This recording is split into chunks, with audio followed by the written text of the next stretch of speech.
Hi guys, this week we're going to talk about writing a short story. A short film. They are a short story. And you'll probably see that the next couple of videos, same t-shirt, same hoodie, nothing's going to change in the room.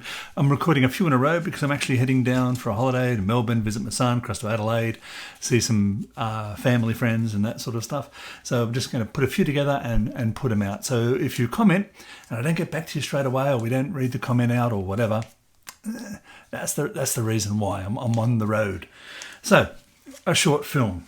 What is needed in a short film? I'm just getting my notes. Stick it here. When you're writing a short film, don't think of them as a feature. A short film revolves around one idea. I'll put links below of a couple of shorts that I've done over the years just for a bit of fun with family and friends. If we look at one of them called Blood Brothers, we did it for a 2-minute film festival by Rode Microphones, called the Rode 2-minute Film Festival, I think it's called.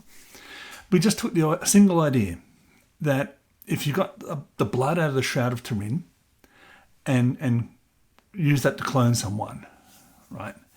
So that was the simple idea. What would that be? You can watch it in the credits, the link in the credits below. So we need to discuss that. So we have to have the opposing views.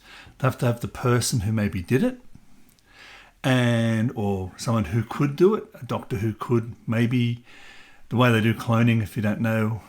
Dolly the sheep wasn't the first cloned creature. It was the first animal cloned from a mature cell that cloned other things before. And what they do is they get a cell, they starve it, and then they put a new nucleus in it from a donor cell. And then they grow that cell and the creature will grow. Sheep, bull, whatever. So, and then it's an exact replica of the sheep that the cell was taken from. So someone gets a blood sample that they believe is the blood of Jesus. And they're interested in the offspring that's going to come from that, the clone. And after all this argument and stuff, 2 minutes, we're going to sort of go on the tropes a bit. The person is a religious fanatic. He's got a gun. I played that part. I can't act. Now you know why I write when you see me act. And he's got this other guy at gunpoint. So that's the stakes. But it's still around a single idea. So stakes are raised, life or death, gunpoint. They're arguing about this one fact. And then the guy points out that it's not actually a clone of Jesus. It would be Jesus' twin brother. Because Jesus has already existed, if you believe Jesus existed. That person has already existed. We've got some of their blood and we've made an identical twin for them. That's all we've done. So, and that was it. So it's a single idea. A short film has to be around a single idea. To make a short film simple, that's the reason you're making a short film, not a feature, is that you're trying to demonstrate your wares. You're trying to do a quick something. So try to get into one location, so a lot of short films will be around an argument or around a relationship, people breaking up, people getting together, people having a fight, whatever. That's fine if you want to do that. But see if you can come up with something a little bit more interesting. Single location is good because a lot of the time when you're making short films, unless you actually get a good budget, and we're going to say that you're trying to make a calling card, something that shows that you can write or something that can show you're a bit of a filmmaker, and you may not be able to raise the $10,000, $20,000 or $2,000 that it might cost to make a short film. So you're going to be relying on friends, families, people willing to help you out. So a single location is good because, as I've said before, you don't have to move things around. Transporting between scenes is the most expensive thing, the hardest thing. You'll leave things behind. You don't have stuff, all that. I'll link a second short film below as well. That was one for Tropfest. Again, me and my brother-in-law Martin was helping out my daughter. She was the director of it when she was in high school. She actually got to meet Sam, the Australian actor that was in Clash of the Titans and Avatar. I can't remember Sam's last name. It's really terrible, isn't it? He's an Australian too. They might kick me out of the country. Worthington. She got to meet Sam Worthington as part of Tropfest. He had a young director's workshop, and because she was a young director, she got to go and hang out with Sam Worthington and do directing stuff. but she directed that.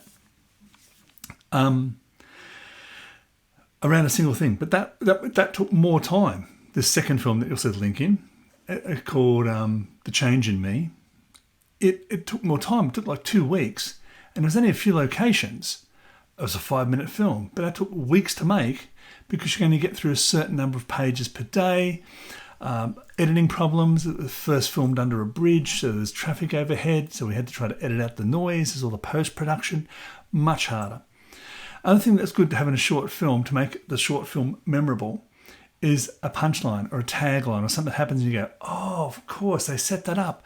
Because that shows, if this is a writing sample, that you can do set up and payoff. And the payoff can be surprising. It's not going to be obvious. And that's a good thing to have, is that set up, bit of story, punchline. Fantastic. It's like the joke. You set the scenario, you give context, then you give a punchline. That's what makes a joke memorable. Also, that triggers humour. But you need a punchline in a short film. You can't sit there and contemplate it because they probably won't. A punchline makes it memorable. It shows the setup, payoff. It's great for a writing sample. So a single idea, single location, because you're helping people out. Good audio. If you're going to film a short, make sure you have good audio. I've got a small little Rode microphone on the side of my phone. I make all these videos on my iPhone. I've got a specific microphone on the side of my phone, so the audio is better. And I do a little bit of post-production. I do no editing, as you can tell. I do a little bit of post-production in DaVinci Resolve on the audio to make sure that the levels are high and any background noises are out.